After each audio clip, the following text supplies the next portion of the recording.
नमस्कार. आज आम्ही चाललोय ऋषभच्या पप्पांच्या स्कूलमध्ये. ऋषभ तुम्हाला बघतोय, हाय करतोय आणि हे देवगड तालुक्यातील एक छोटंसं कोटकामटे म्हणून गाव आहे. इथे हे आता नवीनच टीचर लागलेत.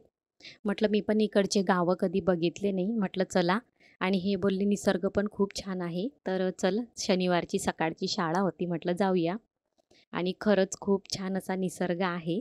खूप साऱ्या आंब्याच्या वाड्या होत्या आणि इथून पूर्ण एकदम काजूचे झाडं चालू होतात. भरपूर काजूचे झाडं होते.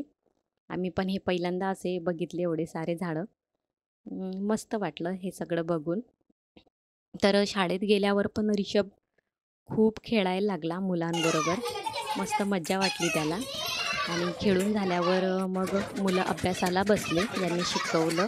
मग ऋषभ आणि आम्ही बाहेर थोडं खेळलो. खेळणं झाल्यावर म्हटलं मुलांसाठी घरून काहीतरी घेऊन जायचं, तर मी त्यांना इडली घेऊन गेलेली.